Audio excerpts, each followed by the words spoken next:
It's time for another round of PatGPT.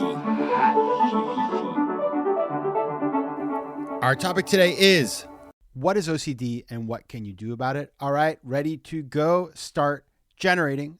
And today on PatGPT, I am joined by somebody who is an expert in this field. And in fact, has started a company to deal with it. His name is Stephen Smith. He's the co-founder and CEO of NOCD, the largest provider focused on ending worldwide suffering caused by OCD, obsessive compulsive disorder. After emerging from a personal struggle with undiagnosed OCD and experiencing the success of exposure and response prevention, that's ERP, therapy, firsthand, Stephen made his mission in life to transform the behavioral health treatment system with the goal of creating an anytime, anywhere virtual healthcare platform that allows those with OCD to be diagnosed quickly and then to actually treat their situation. He has secured over $85 million in financing since NOCD launched commercially in 2018. That's a lot of money.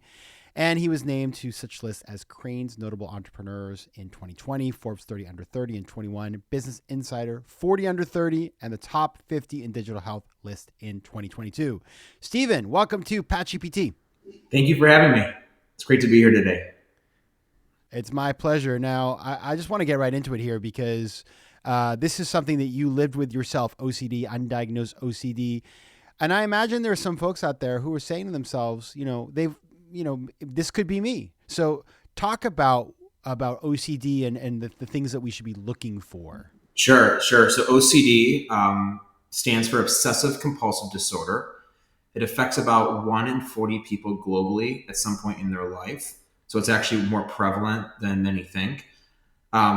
It's actually one of the most misunderstood mental illnesses where, you may have heard the term OCD before, and most people have. And I would say it's one of the only terms in the English language, which almost everyone uses or has heard before, but almost everyone unknowingly misunderstands, right? So how often do you use a term or hear a term that almost everyone unknowingly misunderstands, but yet it's used casually? And what OCD is really like is people who have these very specific intrusive thoughts, images, and urges. And the OCD intrusive thoughts, images, and urges are called obsessions. And the obsessions could be violent in nature. They could be sexual in nature, religious in nature, existential, relationship-based, so like totally different from that pop culture definition of, hey, flicking the lights on and off.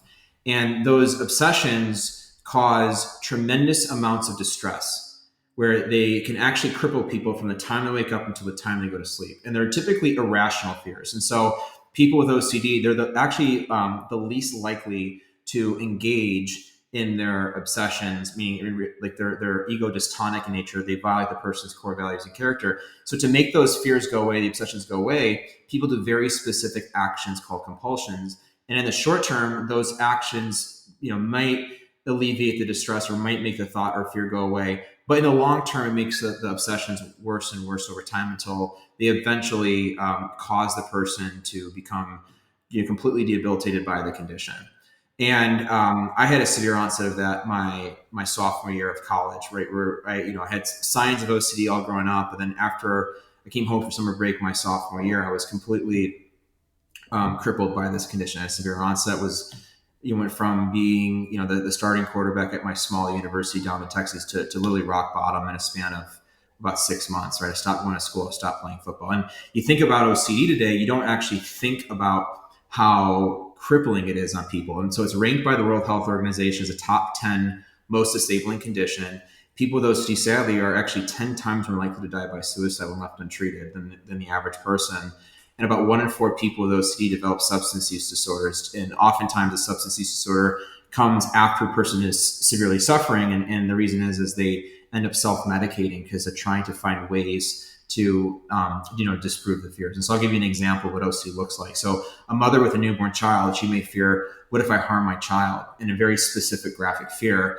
And so to actually make that fear go away, the mother might avoid the child. She may specifically try to not be around her child just so that way she can disprove her fear that she's going to hurt her child. And as you can imagine, the ramifications of that are pretty severe. So that's what OCD is like. So very severe mental health issue. And it's actually considered a serious mental illness, an SMI. It's one of the more prevalent mental illnesses affecting 1 in 40 globally, and in a given year, half of those people are considered very severe. And it's a really large challenge. And what we're doing at NOCD is we're actively spreading awareness for what OCD is like, alongside some really key partners such as Howie Mandel. So let's talk about one thing I'm curious about as you talk about is when a person does have OCD, they may have a specific, you just gave the scenario of the mother and the child. Is this something where it shapeshifts over time and your fear that you're responding to and your response to it may shift every 6 months to something else? Or do people tend to stick with one set of behaviors? It's a great question. The fears can morph. At times, the fears will be very specific, right? You may have like a very specific subtype of OCD. And then as the time progresses, it may morph into another subtype. So it's a commonality with OCD. I personally experienced it myself. You start focusing on one fear and then it morphs into another. But in a given time, usually like a specific subtype is bothering you. Talk about the solution that was so powerful for you, and which, through NOCD, I know that you work with. It's called Exposure and Response Prevention Therapy, ERP therapy. So how does that work? So ERP is the gold standard treatment for OCD, right, as defined by research. And in fact, the IOCDF, International OCD Foundation, and APA, American Psychiatric Association, both have deemed ERP as the gold standard. And so the way it works is people with OCD again have the fears, like the recurring intrusive thoughts, images, and urges. And they're called obsessions. Well, everyone has, if you think about it, intrusive thoughts. The difference between OCD and a person without it, a difference between someone who has OCD and someone who doesn't is that someone with OCD finds great meaning behind the intrusive thoughts, and they have an unwillingness to accept uncertainty just because of the way in which their brain is wired. And so what happens is with ERP is you learn how to really respond to those intrusive thoughts in such a way where you practice accepting uncertainty. Okay. So what a therapist that specializes in ERP will do is they'll purposely trigger your obsession, right? Your intrusive thought, image, or urge. And instead of doing that compulsive behavior, they'll teach you ways to respond to it by not doing the compulsive behavior and accept uncertainty instead. So for instance, going back to the mother with the newborn child, they may say, hey, I want you to stand in the same room with your child, and I actually want you to hold your child. And say to yourself, well, maybe I'll harm my child, maybe not. I'll accept the uncertainty and move on. And so the goal is eventually you learn how to respond to OCD in such a strong way by accepting uncertainty that over time, the fears have less of a grip on your life. Makes sense. So you're giving people, you're helping them to experience that thing that's so frightening to them, and therefore realizing, okay, it's okay. And you sort of ramp that up until the anxiety cedes. Is that a correct way of explaining it? Exactly. So the way it works is when you have OCD, you're trying to alleviate the distress immediately. You're trying to push the thought out of your head, to stop the thought, to disprove the fear such that your anxiety goes down right away. With ERP, you learn how to accept uncertainty so your anxiety slowly dissipates over time. So you tolerate the anxiety, you tolerate the distress, knowing that you may or may not have your fear become a reality. You have to accept the uncertainty. Mm-hmm. And over time, by learning how to tolerate the stress without doing the compulsive behavior, because the compulsion fuels the OCD, you then therefore no longer have to worry about the fear as much. Like you let the fear be there with you, and you can kind of carry on throughout your day, as opposed to consistently trying to disprove it, which kind of creates that OCD loop. So again, the challenge with OCD is the compulsion drives the disorder. So if you prevent doing the compulsive behavior, you all of a sudden can learn to manage the obsession in a better way, and your brain will rewire.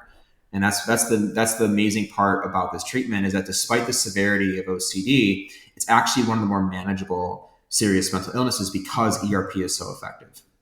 Wow. So talk about NOCD. You started a company. I was looking, by the way, I was looking at your LinkedIn to try to, I was like, I want to know more about this guy. He's interesting. And it looks like you started this in college, which is wild. And now you've raised, so it's one job you had, and you've gone out and raised a lot of money, over 85 million from these investors, and so that's like, you don't hear that story every day. Talk a little bit about that process and what the company is.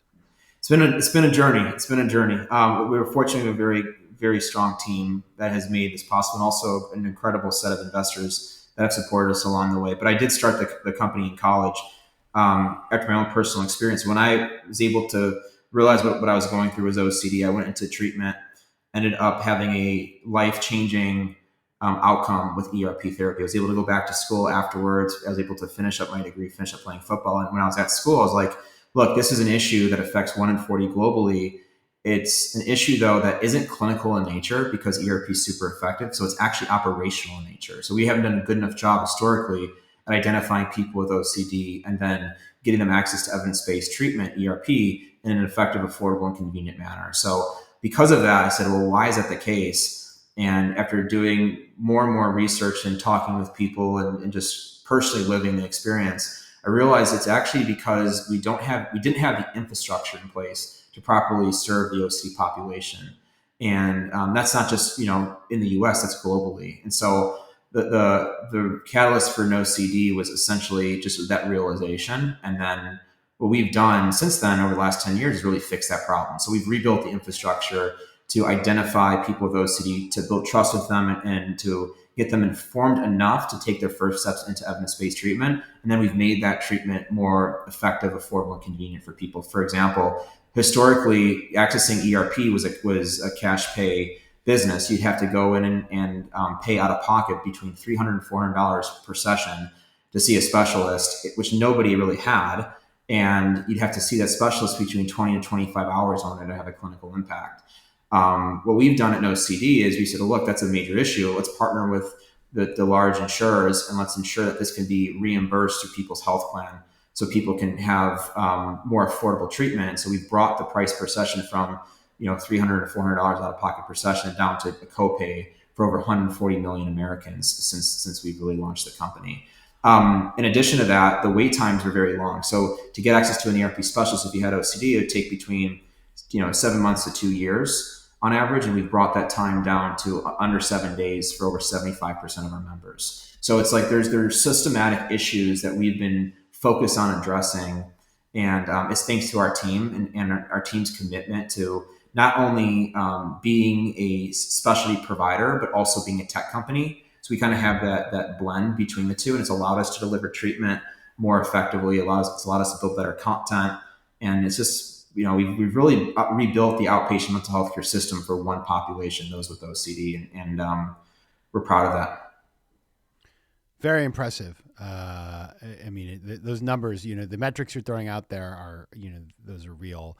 You did mention, speaking of real things, you did mention somebody I'm a real fan of. I actually love America's Got Talent. I'm a cheeseball. I will admit it.